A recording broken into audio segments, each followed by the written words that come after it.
Now, I think it's pretty safe to say that, without question, one of the most anticipated Star Wars TV shows of this year is indeed the Ahsoka Tano TV series starring Rosario Dawson. That's going to drag in characters like Grand Admiral Thrawn, Ezra Bridger, Sabine Wren, Era Syndulla, and even some Legends characters in the mix by John and Dave. This is Mike Zero. Subscribe if you're new and like this video to see future Star Wars updates. I'm also on Twitter at Mike01. I thank you all so very much for the great and kind support.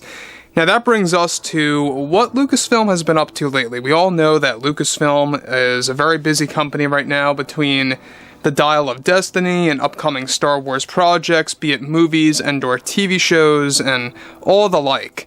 And basically, Disney CEO Bob Iger is trying to change his ways with, of course, how Star Wars is going to operate under John and Dave, given that they now have a lot of privileges and a lot of creative and financial control over Star Wars in comparison to Kathleen Kennedy. So that's good news, at least.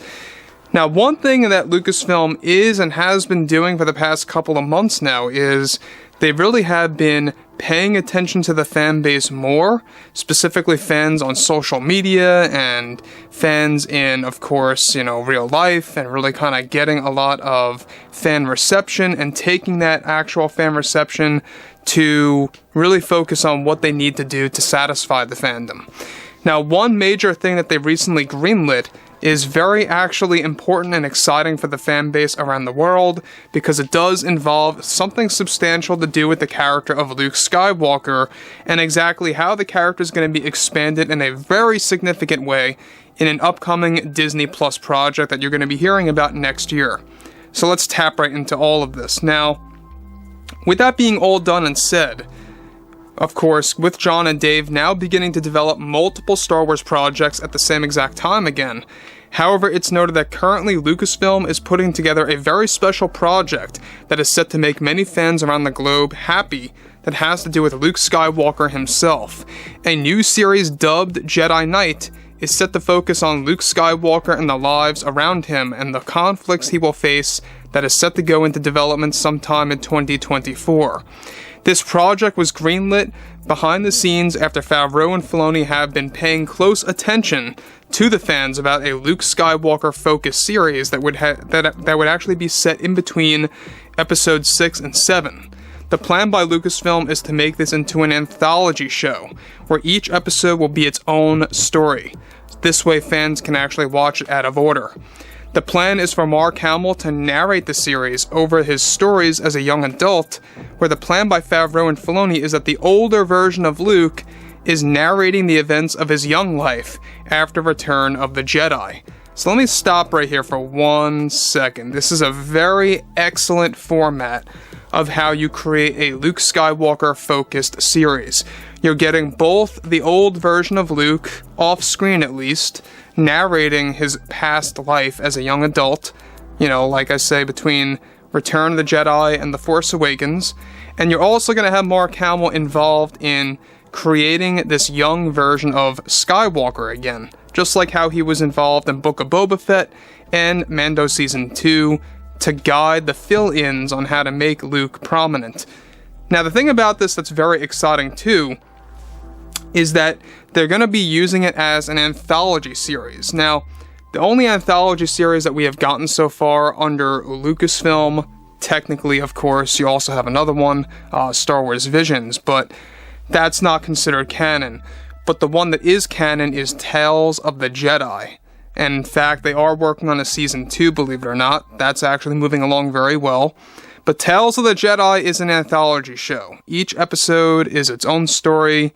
However, with, of course, this anthology Luke-focused series, it's going to focus on different points in Luke's life, giving fans a variety of different moments that Luke faces throughout his 20s into his 30s, or maybe even quite possibly into his 40s for all we know. As you all know, once we see Luke in the sequel trilogy, he's around 56 or so years old, give or take, mid-50s, right around there. And there's a lot of, stories to tell about his life in his 20s, 30s, and 40s, just like in Star Wars Legends and how that did that. So anyways, moving on to the next thing here, Lucasfilm is aiming to actually make this into a 10 full episode series, 1 whole hour each per episode, not counting credits, in order to give fans 10 whole hours of Luke Skywalker content.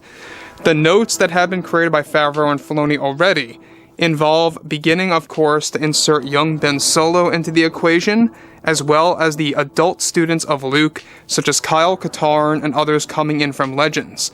However, Lucasfilm is still unsure if they want Sebastian Stan to take the role of Luke, or if they should pursue ILM's new groundbreaking technology that will create a flawless-looking young Luke Skywalker with their updated voice synthesizer technology. So that's another thing, by the way, guys, is that they are going to be using new and updated voice synthesizer technology. And basically, it's going to be all done in real time so that, Mark Hamill or whoever fills in can actually get that young version of Mark Hamill as they are talking and speaking the dialogue on the set. So that's one thing to be aware of, is what they're doing. Now, the thing about this, too, is some fans may view this as oversaturation. Some fans may not want a Luke-focused series.